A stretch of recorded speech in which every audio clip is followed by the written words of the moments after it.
C'est l'heure de suivre votre émission politique Le Rendez-vous, Madame, Messieurs. Bonsoir et très heureuse de vous retrouver pour le compte de cette émission que vous aimez bien suivre, émission Bi-Hebdo sur la chaîne de référence Antena. Pour ce numéro, nous avons le plaisir de recevoir, je crois si j'ai bonne mémoire, pour la seconde fois, les présidents de l'Union nationale des agriculteurs, éleveurs et pêcheurs du Congo, M. Pierre Bokassa. Avec lui, nous allons parler de sujets qui défrayent la chronique, mettre un accent particulier sur la situation de maraîchers en République démocratique du Congo. Monsieur Pierre, bonsoir. Bonsoir. Merci d'avoir répondu à notre invitation. Merci. En forme? Ouais, ça va. Voilà, ça va. Vous allez bien, mais le pays ne semble pas bien marcher. Le prix des produits pétroliers sont revus à la hausse. Alors, ça n'enchante pas plus d'un conducteur de véhicules à Kinshasa. Et surtout... tous les Congolais en général, pourquoi on n'arrive pas à vaquer librement à nos occupations au quotidien? Il n'y a pas de transport en commun. Quel est ça vous inspire quoi cette réalité? Vous savez, moi, je n'arriverai jamais à comprendre ce que le commun des mortels veut. Nous connaissons tous la situation de l'Ukraine et de la Russie, où il y a une guerre qui handicape pas mal de choses, dont notamment l'exportation du carburant, patati, tout ça. Et avec tous les problèmes que nous avions connus de pandémie 19, on ne pouvait que s'attendre à cela. D'ailleurs, il faut féliciter notre gouvernement qui a essayé de subventionner jusqu'à outre mesure, parce qu'au moment où je vous parle, en Europe, le carburant coûte par exemple 2,15 €, 2,50 €. Mais ici, chez nous, nous sommes encore aux environs de 1 € quelque.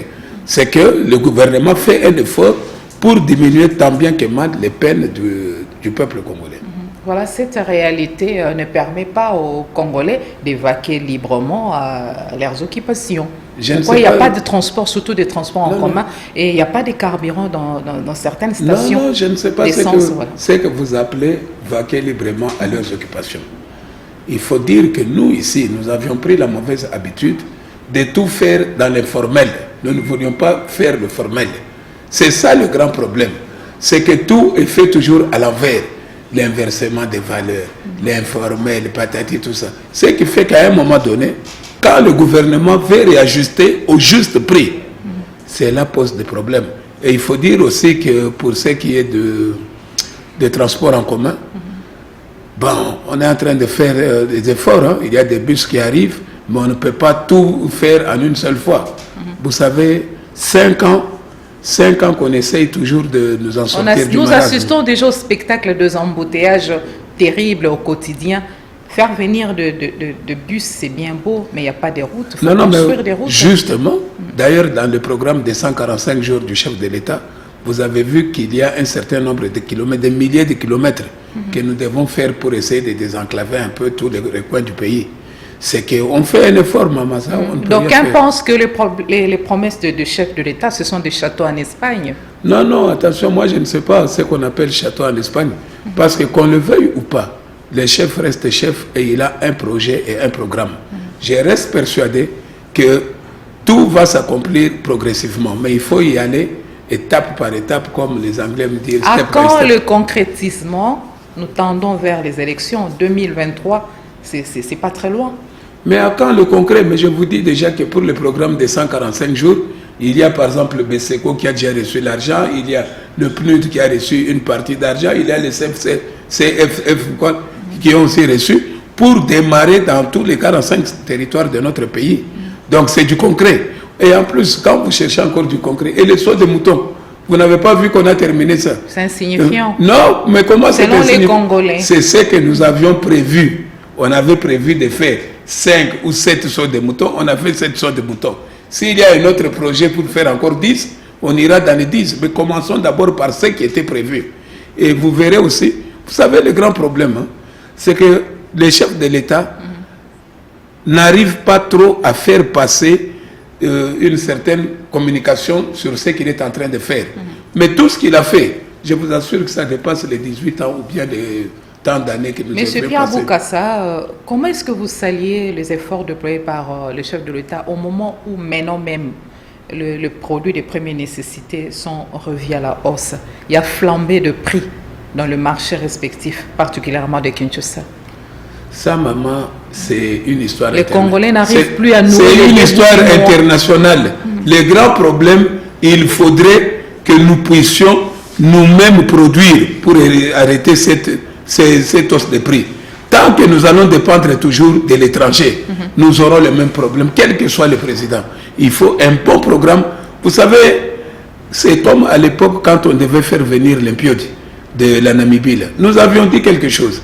Si il y a 27 millions, qu'on fasse venir pour 20 millions et qu'on fasse venir même pour 10 millions, et les 17 millions qu'on commence déjà à produire ici. Ça va nous prendre du temps, mais au moins nous allons juguler cette crise avec ce qui vient et ce que nous produisons. Il faut à tout prix qu'on fasse un programme pour ce qui concerne l'agriculture dans notre pays. Voilà, l'économie de notre pays congolaise est extravertie. Je ne sais pas ce que vous appelez extraverti, parce qu'au niveau de l'économie, moi je ne vois pas. C'est tout à fait ce qui arrive au Congo, c'est ce qui arrive partout.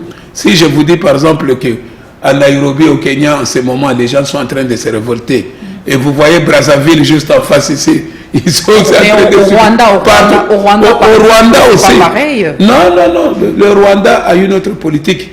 On ne sait pas, parce que peut-être vous pouvez croire que c'est une politique miracle. Non. Le Rwanda, c'est la chicotte et les gens ont peur de revendiquer leurs droits. Mais nous, ici, nous sommes dans un état de droit où tout le monde peut parler. Même au Congo-Brazzaville, le Congolais d'en face mange quand même à l'air faim. Les denrées alimentaires coûtent quand même. Ça fait combien de temps que vous n'êtes pas parti au Congo-Brazzaville? Les prix des denrées alimentaires sont accessibles à tout le monde. Non, ça fait combien de temps? Vous suivez ça à la télévision ou bien vous y allez de temps en temps? Nous, on y va. Je vous dis que c'est aussi très pénible pour les Congolais de Brazzaville. C'est partout dans le monde en ce moment.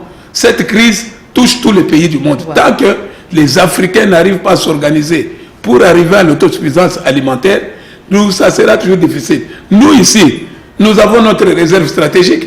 Il fallait normalement que la réserve puisse déjà prévoir dans ce qui concerne le stock de carburant, ce qui concerne la nourriture, ce qui concerne toutes ces choses-là. C'est très important. En peu de mots, qu'est-ce qu'il faut faire exactement pour que les Congolais puissent manger à l'air faim, qui est du courant électrique à Kinshasa et dans toute la RDC? Pourquoi pas de l'eau, qu'on ait quand même de l'eau potable dans l'ensemble du territoire national? Qu'est-ce qu'il faut faire exactement de concret, bien que la crise est internationale? Moi, je crois que ce qui compte beaucoup, c'est l'organisation et la volonté de nos dirigeants. Si nous avons des dirigeants qui connaissent réellement ce qu'ils veulent, et qu'il y a un bon programme, nous pouvons toujours nous en sortir. Mais tant que on dirait, on navigue à vue, ça sera très difficile. Donc on se réveille aujourd'hui, on touche à tel programme, le lendemain à un autre. C'est difficile que nous puissions nous en sortir. Donc pour moi, c'est d'abord l'organisation et la volonté. Il n'y a pas de pistes, de propositions, qu'est-ce que vous proposez concrètement? Moi, je peux vous proposer dans mon domaine qui est l'agriculture. Mais en ce qui concerne l'eau, l'électricité, ça, il faudrait plutôt interroger ou bien voir avec les dirigeants de ces sociétés qui s'occupent de ça. À notre avis, pour ce qui concerne l'agriculture, je l'ai toujours dit, tant que nous ne saurons pas qui fait quoi et où travaille-t-on. L'agriculture, comment, au moment où les tests avec Bukangalonzo a échoué lamentablement? Les tests avec Bukangalonzo, je vous ai dit, il faut la volonté et l'organisation. Il faut qu'on se dise sans se voiler la face. Bukangalonzo, c'était bon, n'appelons pas une escroquerie, mais c'était une histoire pour endormir le peuple. Mais sinon, ce n'était pas pour réellement travailler.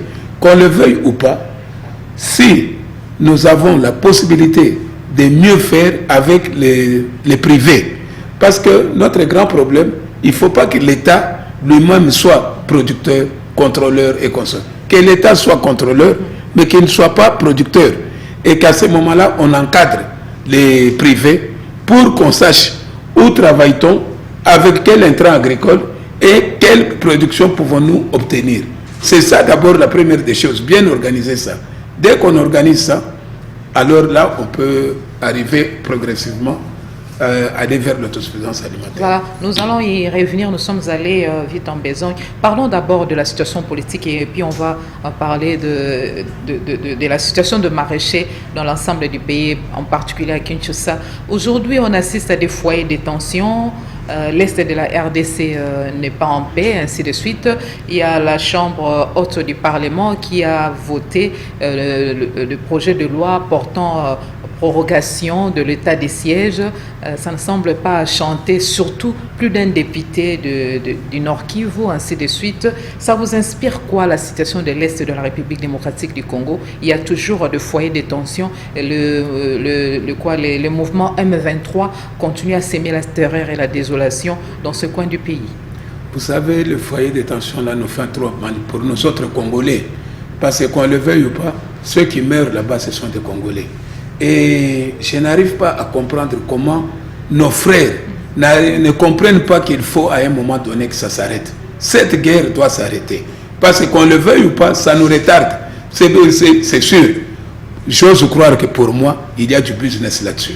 Parce que le business, c'est toujours nos autorités et nos députés, nos ministres, toutes ces autorités-là qui sont à la base de cette guerre. L'état de siège est une bonne chose pour l'Est.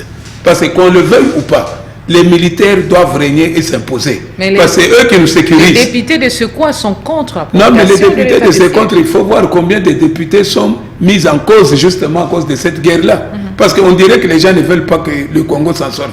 Comme il y a du coltan là-bas, on préfère qu'il y ait des foyers de tension pour qu'eux exploitent. Alors que ça devrait profiter à tout le pays. Moi, j'ose croire que nous devons tout faire, quitte à ce que nous puissions même, qu'on demande même à chaque Congolais, même $1 symbolique, pour qu'on donne à nos militaires et qu'on arrête cette histoire. Vous n'allez pas me dire que ces gens sont plus forts que nos 100 000 hommes que nous avons ici, ou bien peuvent continuer à tout le temps nous défier. Qu'on le veuille ou pas, il faudrait qu'on arrive, que les gens prennent conscience que c'est mieux de pouvoir travailler dans la paix que tout le temps essayer de profiter seul, en volant bien sûr ou en prenant des deniers publics. Ça, ce n'est pas une bonne chose. Mais ça s'explique comment? Au moment où le Rwanda agresse la République démocratique du Congo et les relations diplomatiques sont toujours au beau fixe. Non, attention, jusqu'à preuve du contraire, on n'a pas encore la totalité, ou bien on n'a pas encore toutes les preuves que le Rwanda agresse réellement, officiellement le pays. Ah bon? C'est vrai que les gens, les militaires peuvent porter les tenues des Rwandais et entrer ici juste pour semer la confusion. Mais il y a des enquêtes et j'ose croire que les gens, il y a des gens qui sont bien habilités à faire ça et à nous dire ce qui se passe réellement entre nous et le Rwanda. Mais si on prouve que le Rwanda est en train d'attaquer le Congo, là, à un moment donné, il faudra rompre les relations. Mais jusqu'aujourd'hui, qu'on le veuille ou pas, nous sommes encore en bon terme avec eux parce que nous n'avons pas encore suffisamment de preuves. Les rebelles, même chez nous ici, on a vu avec le président Mobutu à l'époque, il y a des rebelles qui étaient en Angola qui portaient les tenues des Angolais. Donc on ne sait pas trop, est-ce réellement les militaires rwandais ou est-ce alors des civils qui portent les tenues juste pour nous embêter? Qui sont en train de jouer exactement ces jeux? Parce qu'on voit même les casques bleus qui sont mais les multinationales prêter main forte à l'armée congolaise périssent comme ça. Non, mais les multinationales sont là-dedans et les commerçants et les businessmen.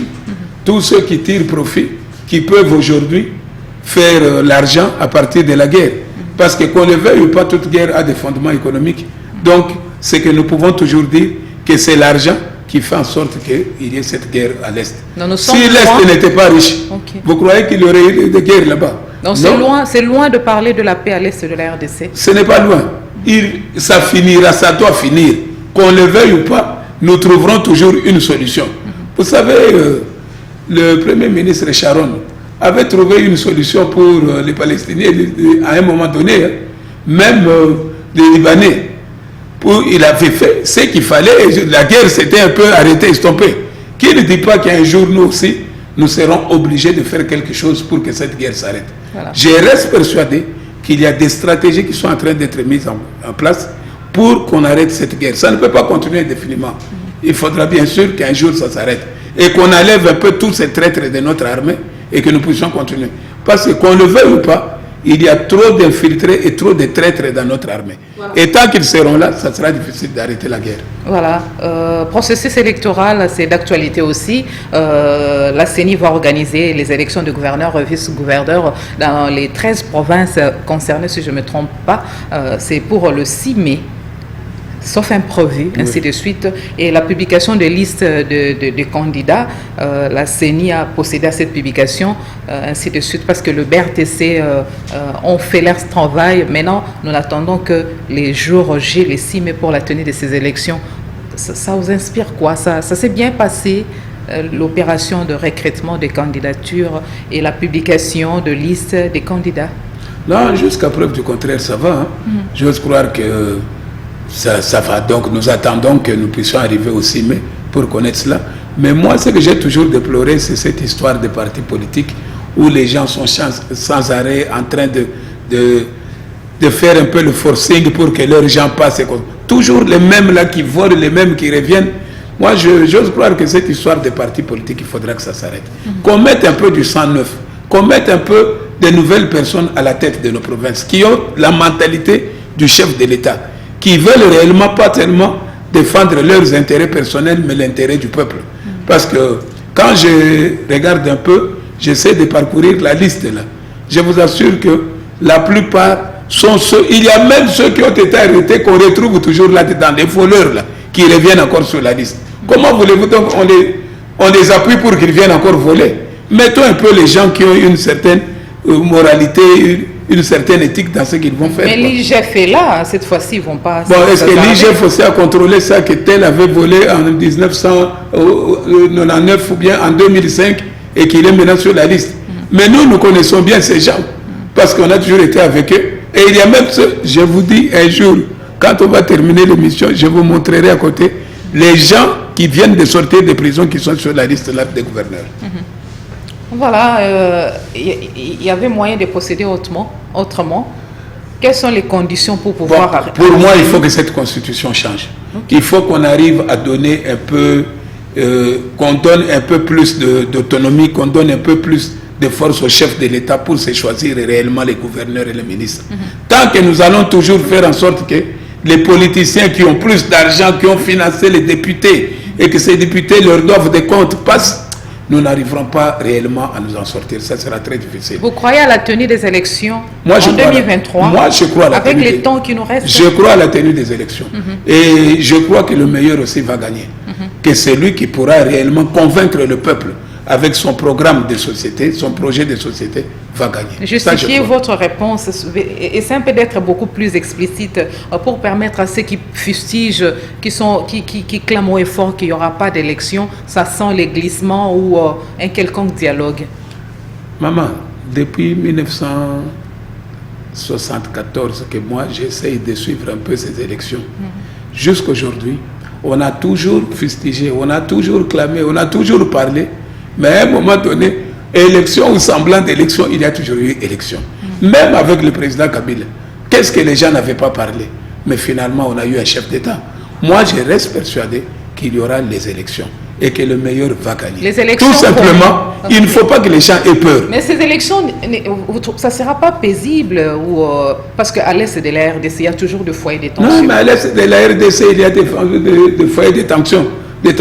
Vous ne croyez pas qu'un peu partout au monde, même là où il y a des élections démocratiques, il y a toujours des problèmes? Vous avez suivi les États-Unis entre Trump et Biden, ce qui s'était passé, mais finalement on a quand même accepté. Moi, je reste persuadé que le Congo, nous allons aller aux élections et que ça sera en bonne et due forme et que le meilleur va gagner. Vous n'allez pas me dire que si aujourd'hui le président Tshisekedi ou M. Fayoulou a plus de 70% des gens qui l'ont élu, que les gens vont tricher avec 70%. Impossible, maman. Nous allons tous, cette fois-ci, surveiller, veiller à ce que le meilleur gagne. C'est tout. Prenons notre temps. Croyons à notre pays. Okay. Plus d'un chef de l'État congolais est un belligérant, ou presque tous les chefs de l'État, ceux qui ont défilé à la tête de ces pays sont des belligérants. Comment est-ce qu'on peut faire face au Rwanda au moment où on a eu des autorités qui sont des belligérants? Laisse faire les responsables. Okay. Il y a certaines questions que moi je reste persuadé que c'est destiné aux chefs de l'État ou bien au gouvernement congolais et non à nous. Nous sommes là derrière parce que en tant que peuple, en tant que c'est notre pays, nous ne pouvons que de temps en temps donner certaines idées. Mais en ce qui concerne les conflits entre les autorités, il faut les laisser faire. Et je reste persuadé que le pays ici, notre pays, n'est pas un petit pays. Il y a un monsieur qui avait dit un jour que le Congo est comme un éléphant qui dort et il y a des fourmis qui s'amusent avec. Un jour, l'éléphant va se réveiller. Et un jour, nous allons nous organiser. Et un jour, nous aurons les moyens de notre défense. Ne vous en faites pas, ça arrivera plus tôt que possible. Voilà, plus tôt que vous ne le croyez. En 2023, je sais que vous avez voté Félix Tshisekedi comme président. En 2023, vous allez encore le voter? En tout cas, jusque-là, moi, je ne trouve pas de mal à ce qu'il fait. Hein. Il faut se dire la vérité. Et en plus, je ne vois même pas un candidat qui peut tenir face à lui. Parce que qu'on le veuille ou pas, le candidat réellement qui peut avoir, sans parti pris, moi, si quelqu'un a un bon projet, je le voterai. Mais jusqu'à présent, je ne vois pas un candidat valable. Voilà. Les gens parlent, les gens racontent du n'importe quoi. On va dans la distraction. Mais allons dans la réalité. Qu'est-ce que nous faisons pour le pays et où allons-nous avec le pays? Et quel est votre projet pour le pays? Et l'union sacrée, non, l'union sacrée, vous inspire toujours confiance au moment où il y a des frustrations, il y a des différends entre acteurs politiques au sein de l'union sacrée. Nous n'avons jamais cru à cette union sacrée. C'est tout simplement une histoire. Mais l'union sacrée fuserait, hein? Qu'on a mise au point. Alors. Non, qu'on a mise au point pour qu'il n'y ait pas de division et que nous puissions avancer. Mais en réalité, l'union sacrée, c'est toujours les mêmes là qui reviennent, les mêmes de l'époque de Mobutu, les mêmes de l'époque de Kabila, les mêmes. C'est eux qui reviennent à chaque fois. L'allure où vont les choses, l'AFDC débattent le coup et risque de claquer la porte de l'union sacrée. Maman, même s'il claquait la porte, notre problème c'est que le pays avance et qu'on continue à travailler. Et en 2023, ne vous en faites pas. Qui ne dit pas que même M. Bahati peut être aussi candidat à la présidence? Donc tout est possible. Laissez cette histoire d'union sacrée qui claque la porte de ceci. Voyons les intérêts du peuple. Surtout avec la déchéance du ministre de l'économie. Qui est Mais quand quelqu'un vole, donc on ne peut même pas, ou bien quand quelqu'un fait quelque chose de mal, on ne peut pas le poursuivre. Mais vous savez que jusqu'à preuve du contraire, on est encore en train de faire des enquêtes. On pourra toujours peut-être le blanchir et dire que ce monsieur n'avait pas volé. Mais laissons le temps, on l'a mis de côté. Ce n'est pas pour autant qu'à chaque fois qu'on trouve quelqu'un qui fait du mal, on doit le laisser. La procédure de sa déchéance, on parle bien sûr du ministre de l'économie, la procédure de sa déchéance vous a convaincu? Ça suscite un peu des inquiétudes. Quelles inquiétudes? Ça suscite des réactions. Quelles inquiétudes? C'est passé au Parlement et on a démontré noir sur blanc qu'il y avait quelque chose. À cause de cela, on devait normalement... D'autres élus du peuple sont contre. Non, le grand problème, c'est que nos élus du peuple, eux, voient plus leur parti politique. Mais mettons de côté les partis politiques, voyons les intérêts de notre pays. C'est tout ce qui compte. Ne voyez pas que les élus, de toute façon, même en Europe où il y a la démocratie, tout le monde n'est jamais satisfait. Il y a toujours des mécontents et ceux qui croient à ça. Si aujourd'hui lui trouve que les autres trouvent qu'on a mal fait, eh bien qu'ils se mettent de côté, qu'on continue. Jean-Marc Abound, qui constituait une force aux côtés du chef de l'État, a claqué la porte. Et voilà encore, si le chef de l'État arrivait à perdre des bâtiments au Kouébo, ça ne serait pas intéressant? Je vais vous dire quelque chose, maman. Après la Seconde Guerre mondiale, le président de Gaulle de la France avait dit quelque chose sur le Premier ministre Churchill. Vous connaissez Churchill, pendant la guerre, il était tout bouillant, il était vraiment... Mais il a dit ceci: Monsieur Churchill est un bon chef pendant la guerre, pendant le temps de guerre, mais un piètre chef pendant le temps de paix. Vous pouvez être un très bon chef pendant l'opposition, vous êtes dans l'opposition. Mais quand vous quittez l'opposition pour maintenant aller pendant le temps de paix et diriger, vous devenez un mauvais chef. Ça, ce n'est même pas moi, c'est le président de Gaulle qui parle de Churchill. Tel que moi aussi, je parle de notre frère. Très bon chef dans l'opposition. Mais il n'a pas su tellement bien se comporter pendant le temps de paix. Mais maintenant, il peut, avec ça, essayer de se corriger, voir ses erreurs. Il pourra toujours revenir. De toute façon, moi, j'ose croire que l'UDPS est ouvert à tout le monde. Il peut toujours revenir et prendre sa place. Mais il faut se corriger. Ne pas se comparer aux autres, ne pas se comparer aux chefs.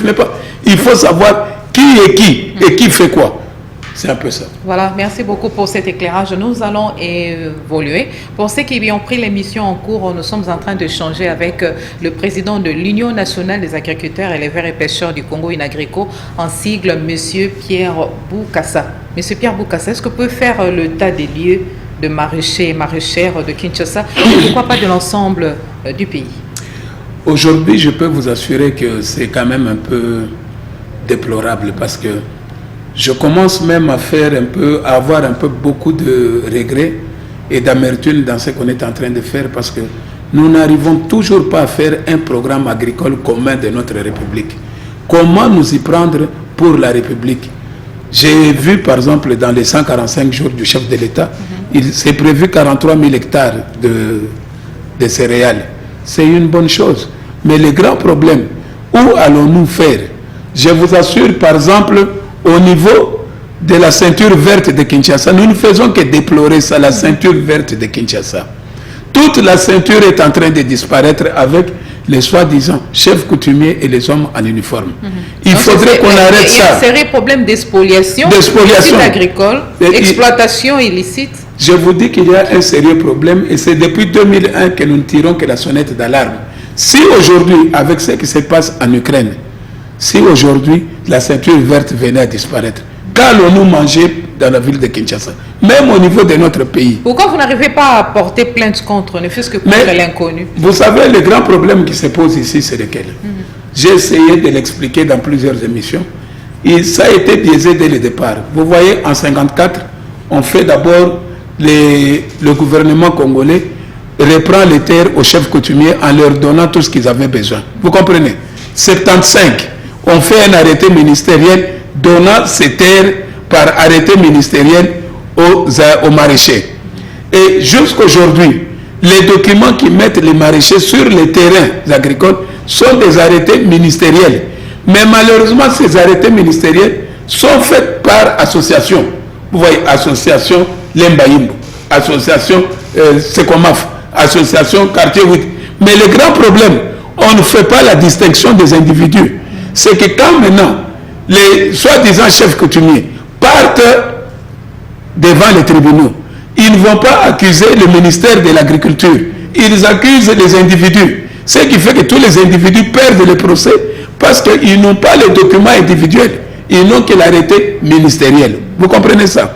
C'est un peu... Et là, nous sommes en train de déplorer encore parce que même le gouverneur Gentini est passé, pas plus tard qu'il y a 2 semaines, au niveau du maraîchage d'Indil, pour dire que personne ne peut spolier les terrains des agriculteurs.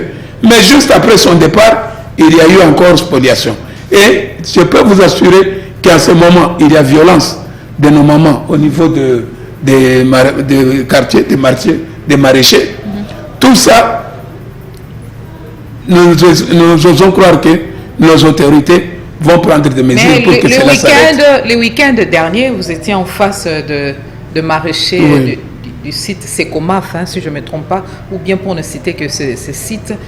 Vous avez changé sur quoi? Quels sont leurs desiderata? Ils ont eu à vous soumettre leurs desiderata. Et qu'est-ce que vous avez promis à ces femmes de faire à votre tour? Disons, nous avons d'abord démontré l'importance que revêt le maraîchage ou bien le secteur agricole pour le moment. Vous savez, nous, dans notre secteur, nous avons eu 4 problèmes depuis que tout ça a commencé. Il y a eu premièrement la chenille légionnaire. C'est une histoire qui est en train de bouffer pratiquement tout ce que nous avons comme plantation. Donc il fallait que l'État, l'autorité, puisse intervenir avec des intrants agricoles et puisse intervenir avec des semences. 2, il y a eu cette pandémie de Covid-19. Avec Covid-19, ils ont arrêté les exportations vers nos pays. Vous savez que nous ici, chaque année, nous importons plus de 2 milliards de dollars d'intrants agricoles, entre des céréales et des cécides, 2 milliards. Ensuite, il y a eu encore un autre problème, c'est la guerre de l'Ukraine. L'Ukraine, c'est encore empiré. C'est une répercussion sur l'autosuffisance alimentaire. Et nous avons encore un autre... Donc, comment ça? Tout ça, ça fait qu'à un moment donné, nous avons des sérieux problèmes. Parce que tant que nos autorités ne savent pas donner priorité à ce qui est réellement important, parce qu'on ne le veuille pas, normalement, dans notre pays ici, pour que nous arrivions à bien nous organiser, ma chère sœur, il faudrait qu'on organise le secteur agricole. Le secteur agricole. Qu'on organise notre armée. Qu'on organise l'éducation. Qu'on essaye d'organiser aussi la recherche scientifique et consorts. et la santé. Mais si on organise les 5, là, c'est fini. Dans son adresse à la nation et récemment, le chef de l'État n'a semblé pas faire même allusion à l'agriculture. Non, il a fait quand même allusion parce que dans le programme des 145 jours, nous avons vu que l'agriculture occupe une très bonne place. Ça, c'est un rattrapage. Non, ce n'est pas un rattrapage. Dans son adresse à la nation, il n'a pas parlé de ça, alors que la RDC a besoin d'une agriculture de compétition. Une agriculture de compétition. Mais pour ça, il faut que l'État puisse réellement s'appuyer sur le secteur privé et non sur les histoires qu'ils font dans les bureaux là. Tant qu'ils ne vont pas mettre les agriculteurs au travail, ça sera très difficile. Et qu'on sache aussi, regardez, moi j'ai fait chaque fois dire, faisons une cartographie agricole pour arrêter toutes ces histoires, qu'on sache où est-ce qu'on peut faire l'agriculture et où est-ce qu'on ne peut pas le faire. Parce que l'agriculture demande du temps. Si vous n'avez pas le temps, ça sera très difficile. Aujourd'hui, par exemple, pour essayer de montrer au chef que réellement nous le soutenons et que réellement nous voulons l'aider dans le secteur agricole, je vous annonce que si d'ici samedi nous n'avons pas de nouvelles, nous serons obligés la semaine prochaine de faire une marche des agriculteurs pour lui montrer que voilà ce que nous sommes et ce que nous pouvons faire. Sans nous, aujourd'hui, avec ce qui se passe à travers le monde, ça sera difficile que le peuple congolais puisse manger. Il semblerait que le problème des maraîchers dont on parle récemment, la spoliation des sites de maraîchers de Kinshasa, c'est le cadet des soucis du ministre de l'Agriculture, l'actuel. Bon, ça, je ne peux pas le dire, parce que je ne suis pas avec. Je sais qu'en tant que ministre, il doit normalement se préoccuper de ça. S'il ne se préoccupe pas, eh bien, on verra bien. Mais en tout cas, nous allons tout faire pour qu'ils comprennent la quintessence de notre revendication. Les agriculteurs sont montés au créneau pour manifester leur mécontentement, mais sans succès, sans suite. Donc, ça prouve à suffisance qu'il y a un désintéressement au niveau du ministère de l'Agriculture, pêche et élevage. Vous savez, maman, notre grand problème aussi dans ce pays, c'est qu'on a divisé le ministère de l'Agriculture en plusieurs parties, telles qu'on ne sait plus qui fait quoi. Vous verrez le ministre du Développement Rural. Normalement, le développement rural s'occupe des ASBEL et des ONG. Donc, en principe, c'est le développement rural qui devrait s'occuper de ça. Parce que c'est eux qui connaissent qui fait quoi sur le terrain. Il y a aussi le ministère de Pêche et Élevage. Lui aussi, la même chose. Où est-ce qu'il va y avoir le pâturage pour nos bêtes et consorts, tout ça, on ne sait pas. L'éclatement du ministère nous a aussi beaucoup handicapés parce qu'on ne sait plus qui est responsable réellement de ce qu'on fait. Mais jusqu'à preuve du contraire, comme les arrêtés que nous avons, c'est le ministère de l'Agriculture qui avait signé, c'est comme ça que nous poursuivons le ministre de l'Agriculture. Il faudrait qu'il mette à la disposition des maraîchers, des avocats qui peuvent les défendre. Tant qu'il n'y aura pas d'avocats, tant qu'il n'y aura pas moyen de défendre, ça sera très difficile. Vous sentez à lui cette volonté de vous tendre la main, vous les agriculteurs et les verts et pêcheurs, pour décanter surtout la préoccupation liée à la spoliation des sites agricoles? Je m'excuse beaucoup de vous le dire, mais jusqu'à preuve du contraire, moi je ne le connais pas. Je ne l'ai jamais vu et je ne le connais pas. J'ai tout fait pour y aller. Je suis allé, j'ai vu les tricables, mais le ministre, nous ne l'avons jamais vu. Vous comprenez, il faut qu'on se dise la vérité. Parce que si vous voulez réellement connaître les problèmes des maraîchers ou des agriculteurs, vous devez les approcher. Mais si nous n'arrivons pas à voir le ministre, si nous n'arrivons même pas à lui dire réellement ce qu'il y a... L'Agrico est en train de projeter un sit-in, c'est mieux de le faire devant les ministères, comme ça vous allez vous faire découvrir immédiatement. Non, nous n'allons pas le faire tout simplement devant le ministère de l'Agriculture. J'ose croire que c'est là que nous allons aboutir. Mais nous commencerons toujours par l'hôtel de ville, parce que c'est lui qui au moins nous a compris, il est venu sur le terrain. Donc il faudrait lui dire, voilà, nous venons pour vous remercier et continuer à vous demander de faire plus d'efforts pour qu'on arrête. Ensuite, nous passerons au ministère du Développement Rural et à l'Agriculture. Mais sans oublier que même le ministre de la Défense est concerné, parce que ce sont les hommes en uniforme qui sont sur le terrain. Le ministère de l'Intérieur est aussi concerné. C'est toujours sur le terrain. Donc, ce sont ces ministères-là que nous allons essayer de faire des sittings et de marcher vers eux. Et c'est pour quand comme ça? En principe, nous attendons... La date n'est pas encore fixée? Non, la date est déjà fixée. En principe, c'était prévu pour ce samedi. Mais étant donné que le gouverneur était descendu dans nos sites, nous préférons encore lui donner une semaine pour qu'il trouve une solution avec le ministère de l'Agriculture afin qu'on arrête. Si réellement il trouve une solution qui peut nous sécuriser, nous n'allons pas le faire.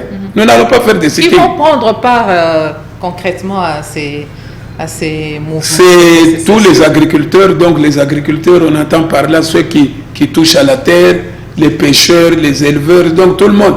Et peut-être que plus tard, nous allons aller encore plus loin à tous ceux qui vendent nos légumes et qui vendent des histoires à manger dans les marchés. Monsieur Pierre Bokassa, il n'y a pas que les maraîchers ne sont pas butés qu'au problème d'exploitation illicite, il y a aussi un problème sérieux des intrants agricoles. Les intrants agricoles. Mais vous ne parlez pas de ça à haute voix. Non, maman, les intrants agricoles, je vous ai dit une chose. Il y a un projet, c'est depuis 2017, on a fait un appel d'offres pour approvisionner Kinshasa, par exemple, et même l'Équateur, dans les intrants agricoles, aussi bien les semences, les engrais, les produits phyto et consorts. Malheureusement, avec les élections, la guerre et tout, on a mis ça de côté. Aujourd'hui, le ministre de l'Agriculture, au moins, a essayé de faire quelque chose en écrivant de nouveau à celui des Finances. Faites tout. Nous courons vers une catastrophe. Il n'y a pas d'intrants agricoles dans le pays. Les fournisseurs ont pris des précautions. Mais imaginez-vous, il y a 3 ans, les sacs, par exemple, d'engrais coûtaient $26. Au moment où je vous parle, au niveau de la Chine, cela coûte 47, $50, $60 même. Donc, 3 fois le prix. Et tous les intrants ont doublé de prix. Mais, malheureusement, au ministère des Finances, ils sont en train de traîner avec tout ce qui concerne le secteur agricole. On préfère les histoires de football, de patati, mais l'agriculture, c'est leur moindre des soucis. Quelles sont les conséquences de l'absence des intrants agricoles, surtout pour ceux qui cultivent? Mais l'absence des intrants agricoles, ça veut dire qu'il n'y aura plus aussi il n'y aura plus de nourriture au niveau du Congo. Okay. Parce que c'est le seul, c'est ça qui nous reste, c'est ce que nous mangeons. Vous n'allez pas me dire que ça fait 1 semaine, vous n'avez pas mangé ni les ngaïgaïbite et consort. Vous êtes obligé de manger ça tous les jours. Mais si vous ne vous occupez pas de ça, nous allons laisser. Et après, tout le monde va se décourager, ça sera terminé. Surtout pour la légion, la chenille légionnaire, j'insiste. Vous savez, au niveau du café à l'Équateur, je vous donne un exemple. Le café, nous avions eu une maladie là-bas à l'Équateur, la trachomycose du café, le sida du café. Mais ce café du sida, ça a foutu tout par terre. Vous entendez encore parler du café du Congo? Voilà, on n'en parle plus. Vous venez de susciter quelque chose en moi. Nous avons lu aussi dans les réseaux sociaux qu'il paraît il y a un insecte sur le feuille de manioc. Mais oui, mais c'est ça. On doit arrêter de manger le feuille de manioc. De manger le feuille de manioc. Donc tout ça va progresser et à un moment donné, ça sera de la faute de nos autorités qui n'auront pas pris de précautions à temps. Là, c'est juste à Kinshasa ou bien? Non, non, c'est partout. C'est en train de se... D'ailleurs, ça avait commencé normalement au Brésil, en passant par l'Afrique du Sud, le Rwanda, le Burundi, la Zambie, jusqu'à Lubumbashi pour aller au Kasaï, monter à l'Équateur. Maintenant, c'est à Kinshasa. Même ceux qui cultivent derrière la parcelle? Même ceux qui cultivent derrière la parcelle, qu'ils essayent de bien remarquer, ils verront qu'il y a des chenilles qui mangent aussi les feuilles. Ok. Donc, c'est un peu ça. Et ça, si cela continue, je ne sais pas où nous partons, où nous courons. Parce que ces gens qui exportaient leurs histoires vers chez nous ne vont plus le faire. Et nous, comme nous n'allons pas produire, c'est que ça sera la même chose que l'Éthiopie à l'époque. Donc il ne faut plus manger les feuilles de manioc. Non, il faut qu'on arrive à mettre les produits qu'il faut sur ces feuilles. Quels sont ces produits? Les produits, c'est des produits chimiques que tout le monde connaît au niveau des agronomes ou bien au niveau du ministère. Et c'est ce que nous avons demandé au ministre, de pouvoir libérer les 25 900 000 $ pour déjà faire face à cette histoire. Parce que ça fait 2 ans, maman, pardon. Pourquoi disponibiliser aussi ces produits? Mais comment l'Unagrico va disponibiliser sans argent? Vous oubliez que chez nous, ici au Congo, c'est le ministère qui est le seul bailleur de fonds. Le pourvoyeur de fonds, c'est le ministère. Donc, c'est le gouvernement congolais. Tant qu'on n'aura pas fait, ça sera difficile. Voilà, merci. C'était un plaisir énorme d'échanger avec le numéro 1 de l'Union nationale des agriculteurs, éleveurs et pêcheurs du Congo, M. Pierre Bokassa. Nous sommes à la chute de notre émission. Un message particulier adressé aux autorités, à la population et pourquoi pas particulièrement aux maraîchers? En tout cas, pour nos autorités, moi, je ne vais pas trop parler. Peut-être que la première des choses, je vais leur dire que ces histoires de chenilles légionnaires, c'est très très important pour que nous puissions nous en sortir. Presque tous les ministres que moi je connais, que ce soit même celui des finances, que ce soit celui de l'agriculture. Ils font tous un semblant d'agriculture. Mais pourquoi ne pas comprendre que nous devons beaucoup plus produire et libérer l'argent qu'il faut pour le secteur agricole? Ça, c'est de un. S'ils peuvent nous libérer ça, ça sera déjà une bonne chose pour que nous puissions préparer la saison A. Parce qu'en principe, maintenant, là, où nous parlons, nous sommes déjà à la petite saison B, saison de pluie. Mais malheureusement, il n'y a pas d'intrant. La saison A en septembre, s'il nous manque encore, ça sera catastrophique parce que l'année passée, nous n'avons même pas produit. Ça, c'est de un. De deux, il y a ce problème du ministère de la Défense, ministère de l'Intérieur, ministère du Développement rural et de l'Agriculture, qui se penche sur le problème des maraîchers. Qu'on n'arrive pas à violenter ces pauvres mamans qui essayent de se débrouiller pour tenir avec leurs enfants. Je vous dis, nous avons essayé de recenser les sites qui sont déjà menacés. Il y a plus de 100 000 personnes qui sont aujourd'hui menacées déjà. On a le chômage, vous-même vous venez de dire, qu'on manque encore la nourriture, mais ça sera catastrophique. Où allons-nous? Ou bien on veut faire échouer le chef de l'État, ou bien on veut réellement qu'il s'en sorte. C'est un peu ça que je peux dire. Il faudrait que nos autorités se penchent beaucoup par les temps qui courent sur le secteur agricole. S'ils ne le font pas, ça sera regrettable. Voilà, c'est la fin de ce numéro de votre émission Les Rendez-vous, un programme bien disponibilisé par la chaîne de référence Antena. Nous vous remercions énormément d'avoir suivi cette émission avec beaucoup d'intention et intérêt.